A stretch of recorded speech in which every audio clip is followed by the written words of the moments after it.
Okay, welcome to the GM Junior Hangout. We are through 2 days of practice here at the Senior Bowl in Mobile, Alabama. I am Scott Bischoff, college scout for GM Junior. I'm joined by Jordan Plocker and Josh Liskowitz, both of you esteemed analysts, if you want to call that. So Speak for yourself, Scott. yeah, so what we're going to do is we're just going to kind of recap some players that we have some thoughts on, real general. Nothing crazy in depth, but we'll give you some thoughts on some players, maybe some others that are not talking about. There's some guys like T.J. Clemmings who are obviously, he's having a very good week. We know he's having a good week, so we're going to talk about some some guys that we've seen that we like, maybe some things that we've seen that we don't like. Jordan, is there a player that you want to start off with? Well, yeah, the guy who's top of my list right now is Ty Montgomery, the wide receiver from Stanford. Here's a guy that I spent a lot of time watching his junior tape, and I was high on him. I thought he had a lot of short area quickness and explosion and acceleration and long speed. He had a couple drops in the USC game, but I didn't think the drops were going to be much of an issue going forward.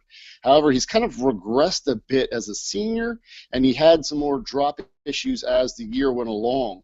And that's really shown up as well again here down in Mobile, where he's dropped a couple balls in each practice that I've seen him at. Yeah, I know, Josh, you had some thoughts about him too. I know that he looks like a running back. It makes me wonder if he's struggling to run the full route tree, and maybe he's not doing things naturally, and maybe catching the ball is obvious. That's something that you need to do naturally. But if you're struggling in your head with trying to run the perfect routes, dropping the ball can be something that happens. Josh, you want to talk about what you thought of when you saw him at the weigh-in? I know you made a comment about him looking like a running back. He's all yoked up. Yeah, and that's okay. That's a good thing. But one of the things that when you watch him in college and you see him announced, it says he's 6'2", 215, something of that nature, and he's actually what was his actual height weight? I've got it in front of me. I should be the one looking at it. I'm pretty sure he was around 5'1", 117", so he was actually under 6 foot. Correct. If I remember correctly. Yeah, he was a full 2 inches shorter than his listed weight, but he was still, I think, in the plus. Yep. He was north of 210 as far as weight. Right, which is okay. That's not a huge issue. I mean, if you don't need to be 6 foot plus to be an effective wide receiver in the NFL. Obviously, Odell Beckham is under 6 foot too, and I've heard of him before. I think he did okay this year, despite being under 6 foot. But so your initial impression of him though is, you like to see the lower body thickness, the big butts, the thick thighs. That's all good because that's going to allow him to break tackles, be more effective running after the catch.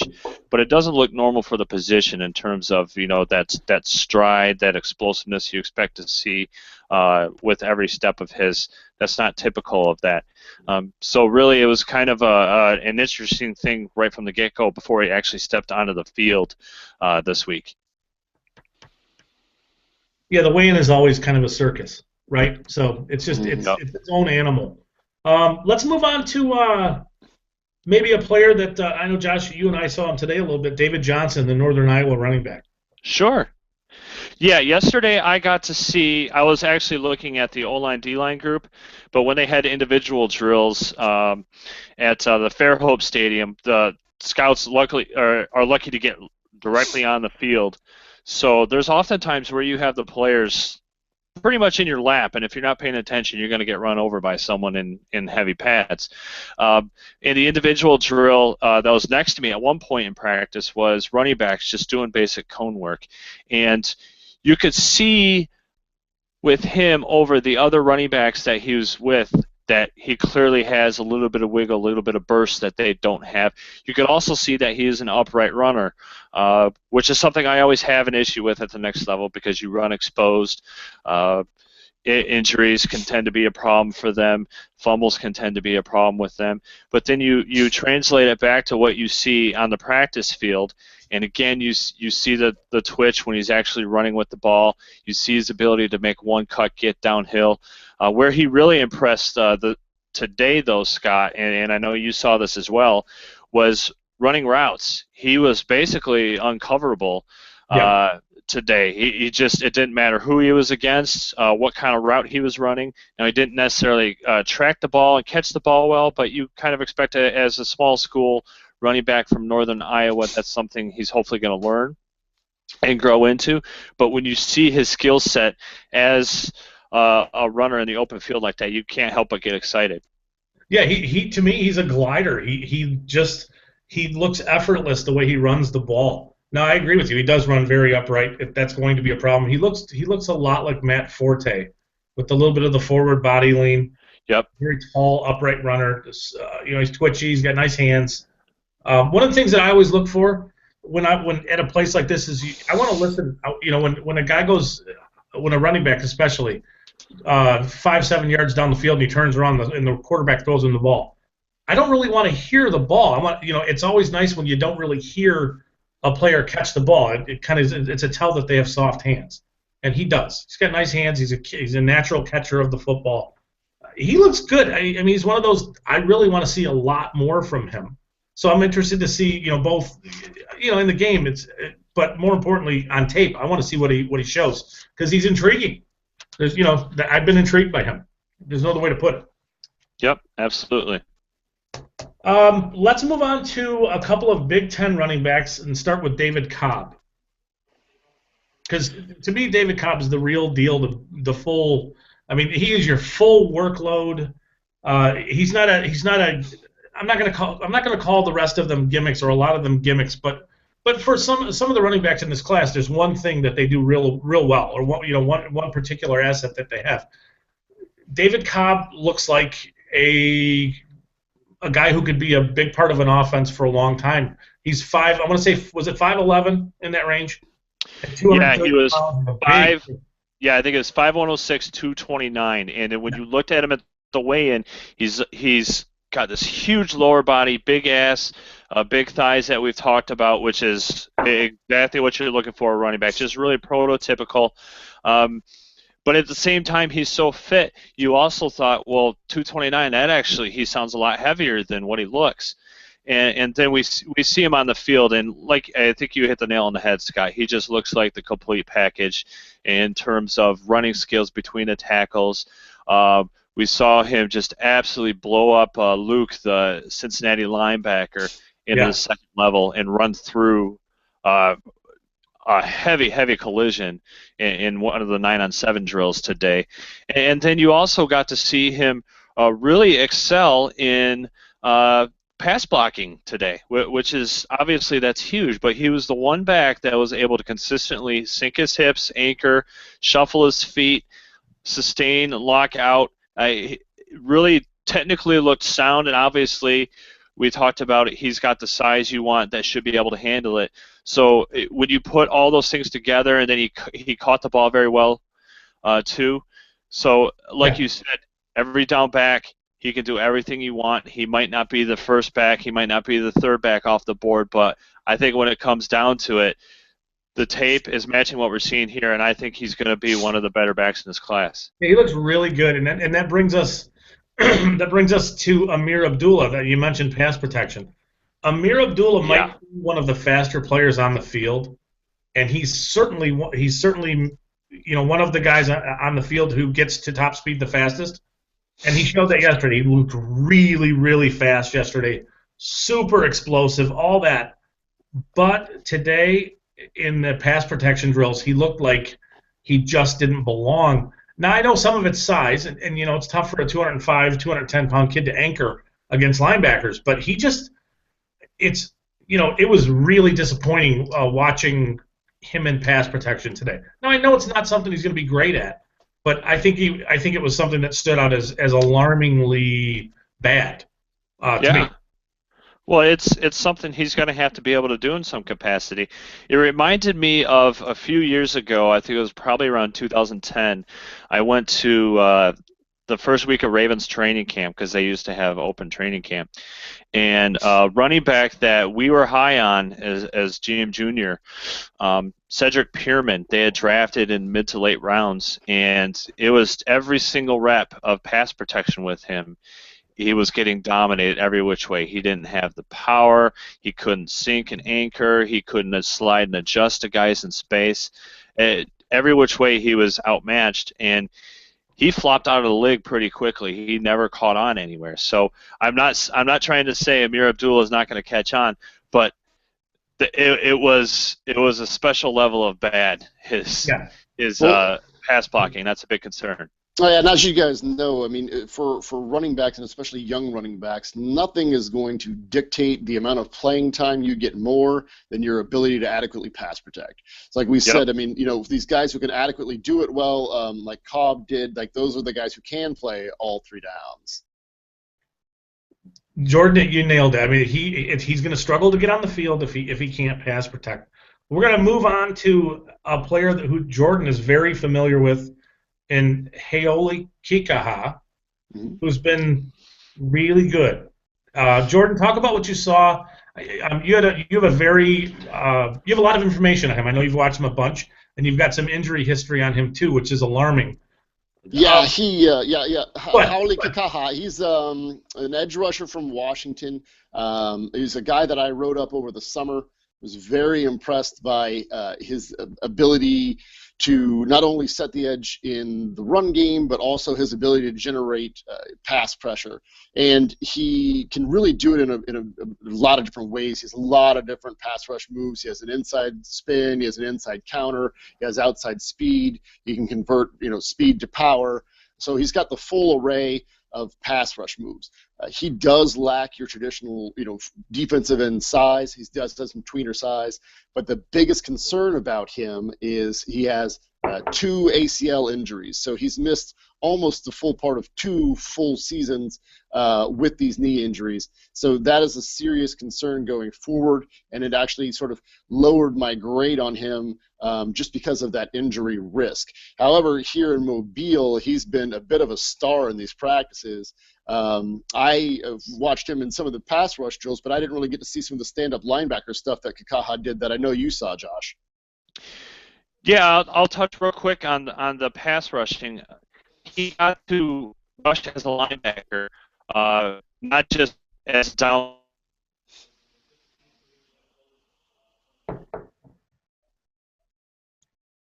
All right, well, it sounds like we Jordan, lost Josh there. yeah, we may have lost him. When he comes back in, he can finish his thought.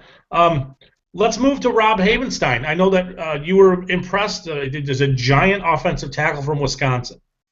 Yes, today the group that I really tried to focus on during both practices was the offensive and defensive lines.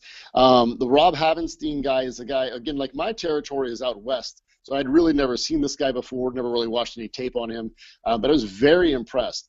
There aren't too many guys who can adequately play the tackle position in each draft, and I think this is a guy who can do it. He showed that he had tackle feet today. He was being able to actually redirect and slide with pass rushers and mirror their secondary moves. He showed that he had the feet and hands, I think, to stay on the outside. And he does have tremendous size. He's a very, very large man.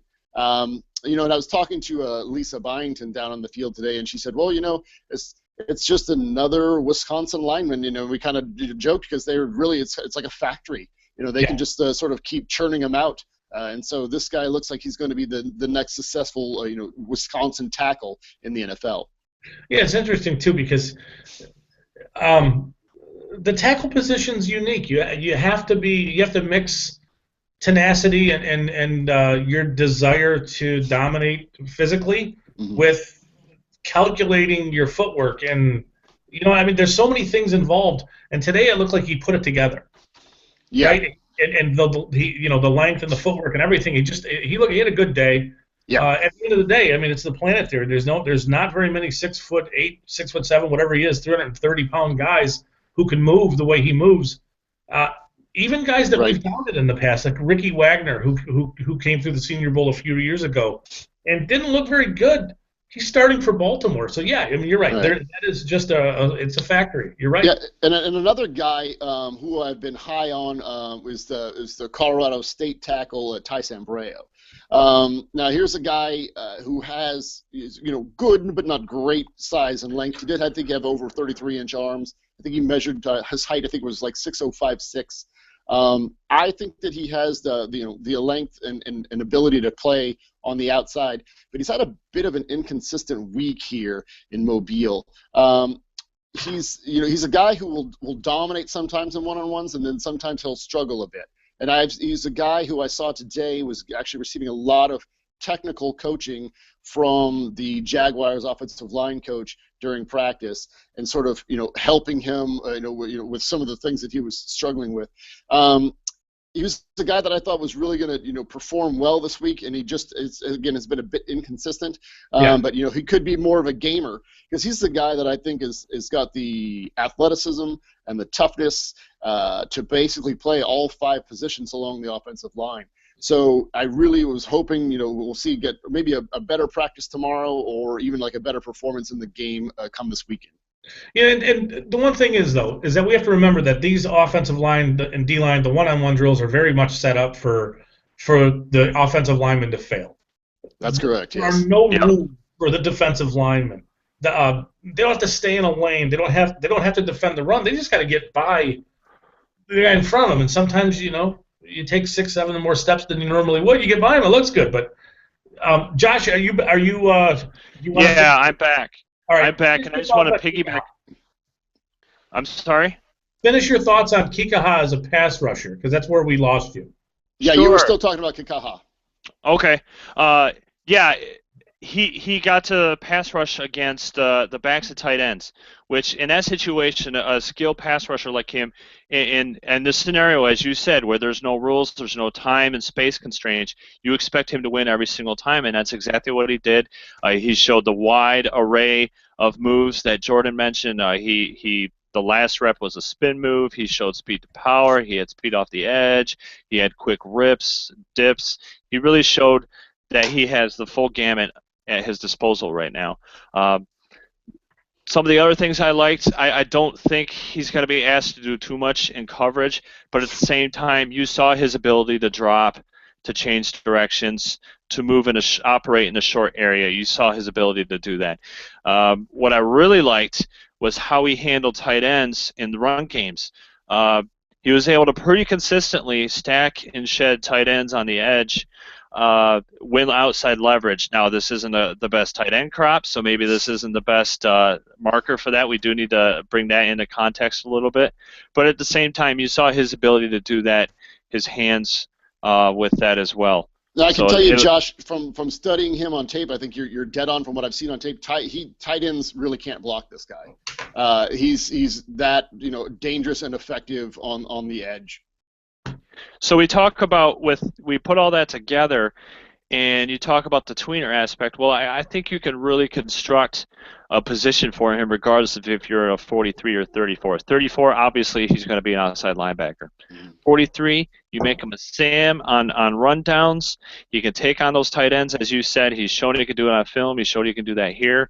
And then you put his hand on the ground. You just let him go get the quarterback on long yardage situations where it's time to pass. That's a really good idea. Sort of that Von Miller type role.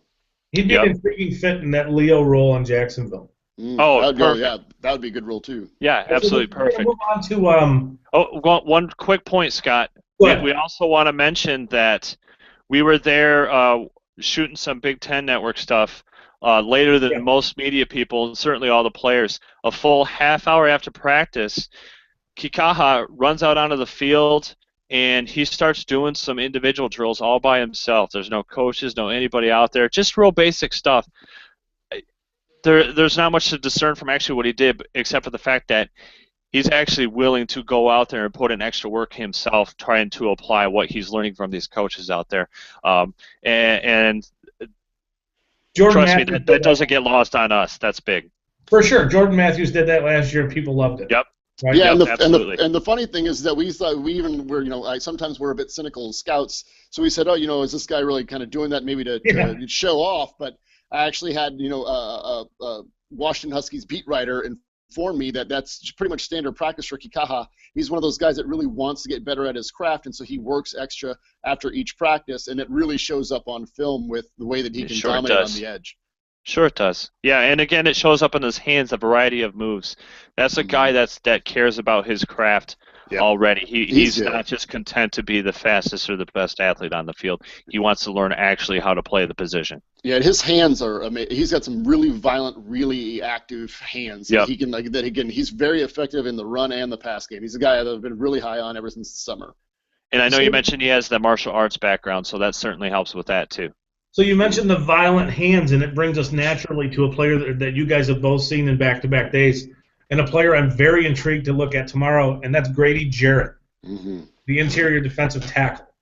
Yeah, I watched him today off of a tip from Josh, so I'll let Josh follow me up on it. But I really tried to pay some attention to him today, and he was just whipping everybody today in all sorts of fashions. He won with speed as an interior penetrator. You know, he's getting skinny into a gap really quickly into the backfield, but he was also able to just generate a tremendous amount of leverage and power and just push guys back into the pocket. He really put on a show today in one-on-ones. Yeah, and he did the same thing yesterday, and I'll preface it by saying that oftentimes you go to a weigh-in and you'll see a guy, he was in the 6'1"-ish range, 288 playing defensive tackle. He's undersized, but he doesn't really have any room to grow. There's really no natural position for him. It's easy to see him physically on the hoof at the weigh-in, and then you see how much smaller he is than everyone else once they get on the practice field. It's easy to kind of dismiss him and forget about him, but while he wasn't necessarily my initial focus, I couldn't help but watch him because he was the one consistently getting penetration. He was the most explosive one off the ball inside, and then you saw him in team drills, his ability to move well laterally, his agility, moving side to side, changing directions, his ability to stay square and yet take on and keep blockers from locking onto him, which is huge for him considering his lack of size. So you got to see a nice array of things, and if he's a consistently plays at the level he showed here, he looks really, that kind of player is at least your number 3 defensive tackle, your pass rush specialist on third down. So he's really done a lot to help himself out these last couple of days. And now so we see what he's done the last 2 days, and it spurs a thought in my head because I have the ACC this year, and I get to see Vic Beasley, right? And Vic Beasley just flying around the corner. And it's easy to dismiss the guy who's moving second. But sure. You know what I'm saying? So I need to go back and really pay attention to him and only him. Because it's been easy to dismiss him and what kind of penetration and what he's done. Yep. You know, they've got a little 1-2 punch going there, and it's clearly at this point I've missed on him, you know. And it needs to be. This is the perfect venue for this kind of stuff. Now I have to go back and I have to start over. That's all part of the process, Scott. Right. And that brings a couple good points, Scott. First of all, he's in a venue where he knows all the eyes are on him. We saw it last year with the Minnesota kid that ended up, Rashid Hageman, where he really played like Jane on film. There's no other way to put it. And then he shows up here, and he's just a man-child and just destroys everybody. Atlanta falls in love with him, takes him with a high second-round pick, and then you watch him on Hard Knocks, and again he's playing like Jane, and he just doesn't have a good year.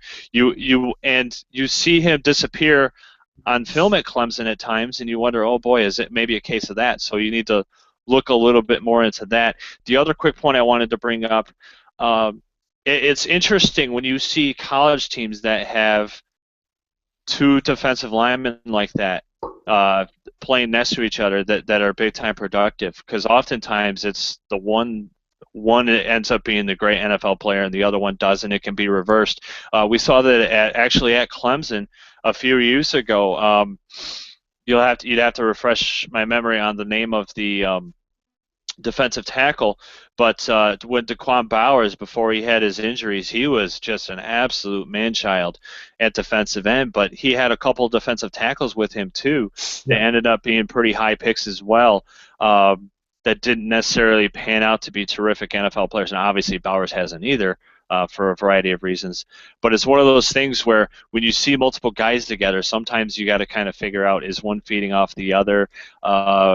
Is he really that talented a player? So when you see in this venue Grady Jackson standing out without the help next to him, clear above everyone else, that's certainly a promising thing. It is, and it's opened my eyes to the bias that I've brought to the evaluation.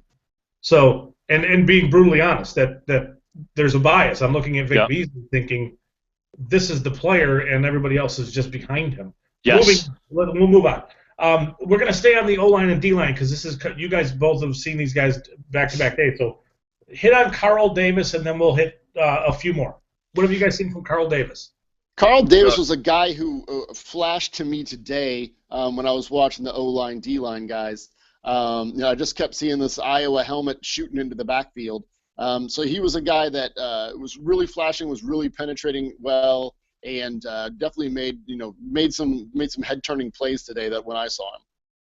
Yeah, and I saw the same thing yesterday, and we talked about Grady Jarrett possibly being a guy that didn't necessarily show up every down at Clemson. This is exactly what I've heard about Carl Davis at Iowa. Is one of those guys where when he wants to, apparently he can beat anybody, and he's shown that these last 2 days. He's been a real physical, dominant presence inside.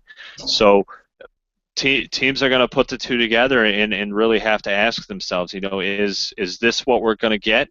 Is the light clicking? Is he going to be this kind of productive player, or might he revert more to what we've seen at college, where it's one big play here, 4 or 5 plays off? What kind of consistency are we going to get with him? And Josh, you like the small school kid from Hobart, Ollie Marpet?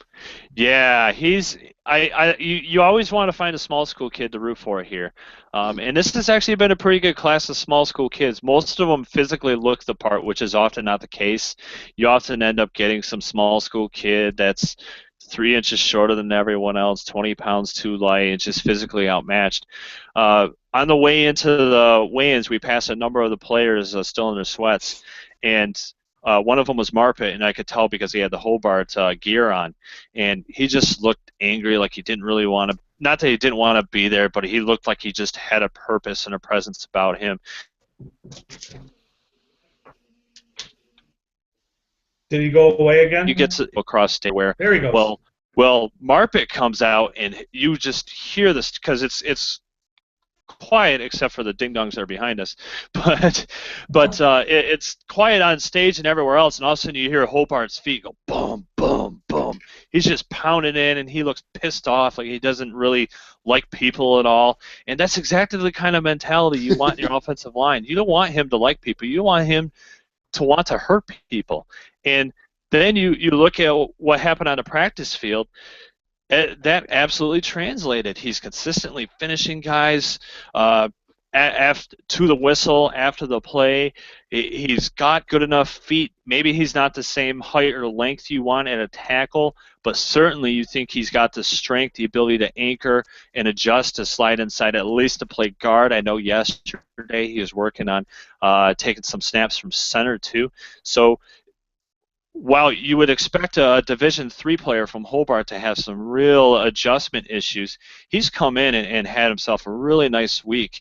And to me, he's an intriguing guy that you might want to look at as. And obviously, I haven't seen film on him. You got to imagine he's pretty dominant at his level, so he better be destroying everyone there. But that's the kind of guy that you develop as a small school kid, like Daniel Kilgore, the guard / center in San Francisco. They took him from Appalachian State, took their time developing him several years. Now, assuming he comes back from his injury this past year, he's going to be their mainstay center or left guard in there. But you have those kind of hopes when you see what Marpet's done. Yep. And what have you guys seen from Shaq Mason from Georgia Tech?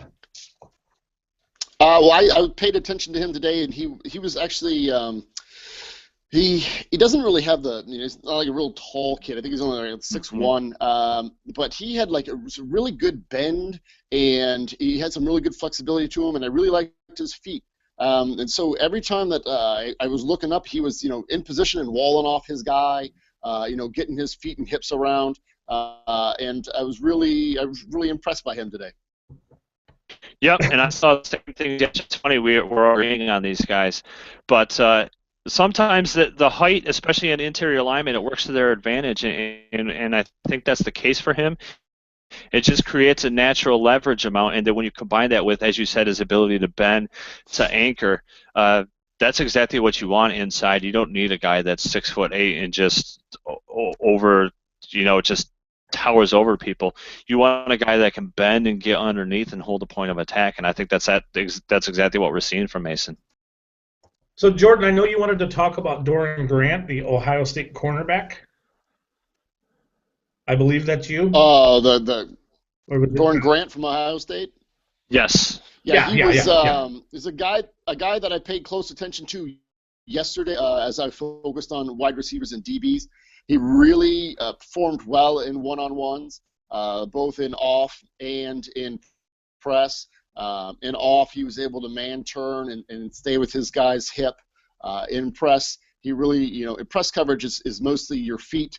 So a lot of us scouts will talk about press feet. What we're really referring to is someone who can sort of really quickly, chop and shift his feet and sort of stay with his man and make sure he's not getting out leveraged. And this guy Grant showed good press feet and good press arms and good ability to jam his man at the line. And then you just got to love the fact that this kid played a really long season and then is still out here competing. I talked to him a bit about that today, and he said, we had a long season and we're tired, but we got the invite, and he's like, I just really wanted to come out here and compete, and you got to love that attitude. We as scouts, usually we aren't really a fan of the people who skip this game and skip the opportunity to compete against the best of the best. And so, my hat's off to Mr. Grant for coming out here after that long season, and then and competing and performing really well thus far this week. All right, we have 4 more. And we'll try to get through them. And then, 3 specifically, and then Josh and I saw something intriguing from a safety today, and it's intriguing. So, Clive Warford, the tight end from Miami, had a unreal day today. Meaning, the tight ends it's not a good class for tight ends. And he comes in and he's into and out of his breaks quickly, and he's the linebackers are struggling to stay with him, and I want to say, Josh, did he have 2 diving catches? Yeah. Really nice hands. You're plucking the ball away from his frame.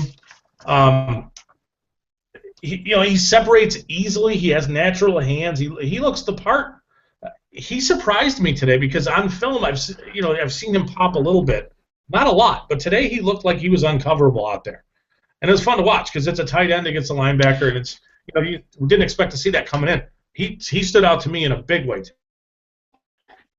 Agree with that. I love watching tight ends that have Did you see that skills. And yeah, he was the diving catches are great. Obviously, that's a big part of it. But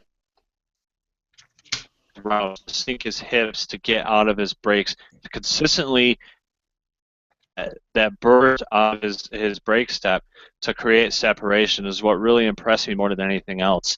Like I said, you have to put everything together in terms of what we saw in terms of consistency on his film versus what we're seeing here in practice. But it's not even close with the other 5 tight ends. He's far and away really the only one that has any intrigue at all. But he's definitely an interesting guy. A guy I'm interested to go back and watch on film. Yep, and then there's Sammy Coates. And he's a guy I haven't really got a chance to see him, but I mean, we briefly discussed this is a very weak tight end class. Yes. So this guy could have made himself a lot of money today. Yeah, he's a nice receiving option. He really is. He's an intriguing player. Sammy Coates, the receiver from Auburn. I came in. It's one of those things where perhaps the expectations didn't meet the reality, so there's a little disappointment on my end. To me, he looked a little stiff. I know he's more of a build-up speed player, meaning he's not one of those guys that is just instant acceleration. It takes him a little time to get the speed going. Now, once he gets it going, he's incredibly fast, but it takes him time. Uh, Yeah, it's today, legit speed.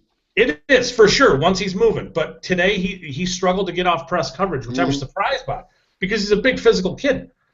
He looked leggy, where trying to he's chopping his feet, trying to slow himself down to get into a break. To me it was a little. Now he caught everything that was thrown his way, but for a guy that was supposed to be this electrically fast player, he just didn't show that to me today. It's more build-up speed. Now, I don't know what kind of routes he's running. I don't know how much of the route tree he's running, but to me, it looks like he's a guy that really you're going to have to really develop and get running better routes. Because to me, I saw a guy who could accelerate between maybe the 10 to 20 yard mark. Sometimes running by corners, but they weren't real. The corners weren't afraid of his quickness by any stretch today at all. That's what I saw today. Now I know other people like him. Again, maybe my expectations were more than what they should. The one thing that I like the most about him actually is off the field is that he's already graduated. He graduated in 3 years, and that's something. I mean, again, hats off to the kids who can graduate early like that. That just shows a tremendous work ethic. Yeah. To balance to balance all that football and all that school. Yeah, that's amazing. Philip Dorsett from Miami is legit. He looks phenomenal out here, and in every way that he could. Now I don't have his size in front of me, so I can't tell you what his size is. I don't think he's a big kid, just looking at him on the field, but he's super smooth. He's a solid route runner. I mean, I think he's better than that. He's a good route runner. He has good acceleration. He runs routes full speed. Very natural at catching the ball. Very natural at everything he does. He sets his feet, sets up his hands to catch the ball near the sidelines. To me, he's been the one receiver this week so far that has impressed me the most consistently. Yesterday he popped all over the place, and I wasn't watching him. I wasn't watching wide receivers yesterday, but he looks the part. He's played the part. He's been really good. I've been very, very, very surprised at what he's looked like, and very happy to see it. It's been fun to watch him play. Full speed route runner. It looks like he's running into all kinds of routes. Catches the ball well. It's everything you could want. It's good. Josh, did you see any of Philip Dorsett? Jordan, have you seen any of him? I just saw flashes. I haven't focused on the wide receivers yet, but it's hard not to see him. His speed. He made a tremendous catch downfield against a defender that was probably 4 or 5 inches taller than him, and a ball badly underthrown by one of the many lovely quarterbacks we have with us this week. But yeah, he's certainly a guy that you don't need to focus on to see him flash athletically.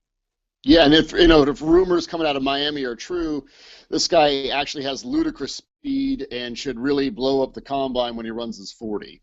He looks like he's got crazy speed. I mean, and it's instant too. It's like snap the fingers off the line of scrimmage and he's gone. All right, so we're at the last point of this, and it's just something that Josh and I saw sitting together in the stands today, and it's Cody Pruitt. It's not necessarily, well, maybe it is about Cody Pruitt. I'm not really sure. So we saw, Josh, do you want to describe what we saw? Because I know that you've evaluated Pruitt, and I know that you're much lower on him than I think most other people are. And today there's a reason why, and he showed it. So yeah. Well, it's interesting watching him in practice juxtaposed against the other safeties.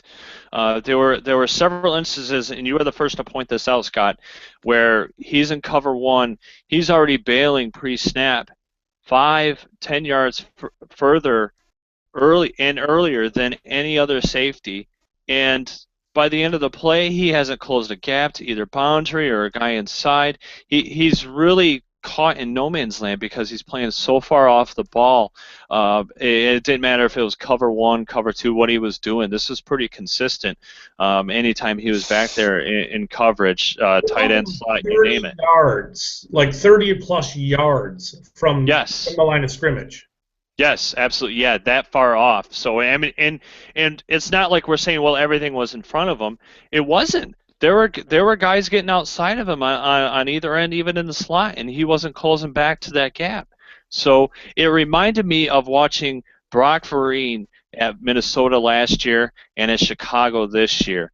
There were so many instances in Chicago due to injury and general terribleness of the secondary, they had to rely on him to play. And there's so many times where you see, well, he's never out of position in terms of plays are never getting behind him. Well, that's because he's always 20 yards further back than everyone else, so he just can't get involved. And defenses were constantly taking advantage of Vereen. You see that on film this year, and we saw the same thing from Pruitt today. Yeah, the thing that stood out was even when he had there were two guys who were maybe 30 yards down the field running vertical routes, and he had already retreated to that area. And maybe one was in the middle of the field, and the other one might have been on the sideline. And he still stayed between both of them. So he was still in a position to not be able to make a play on either one.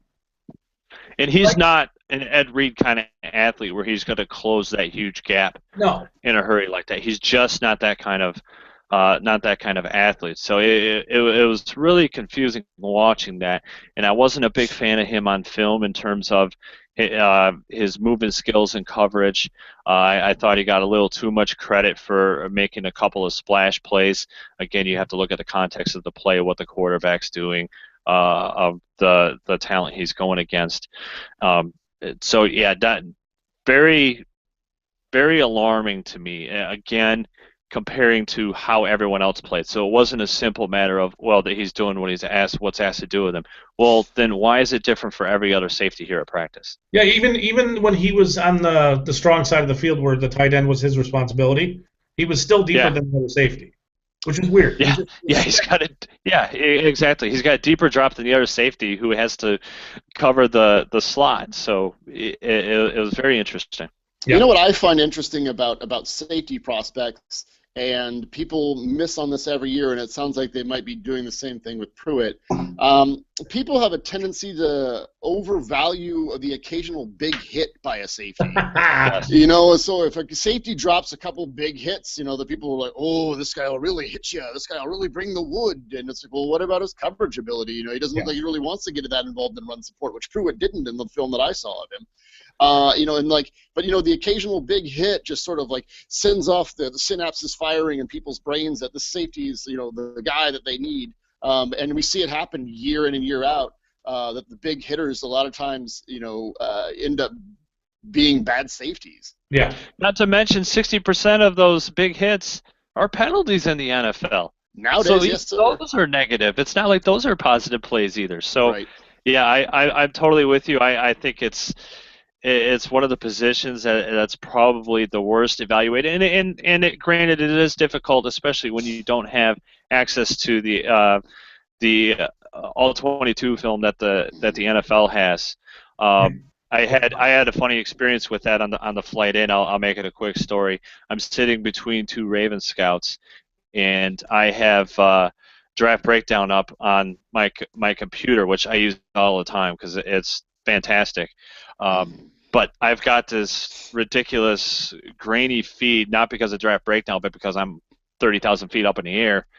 And next to me are these scouts on their iPads with these preloaded film on these kids. It's all 22. They can see all the angles. They're just pushing a couple buttons. They're going through 10 plays in about 10 seconds. It's just this amazingly quick process where you can see everything. The scout next to me actually was looking at a corner, so that's case in point.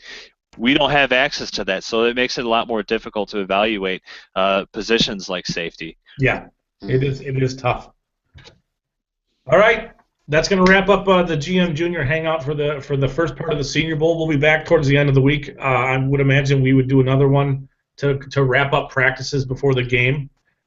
So we appreciate you joining us, and we'll see you next time. Thanks, guys. Thanks.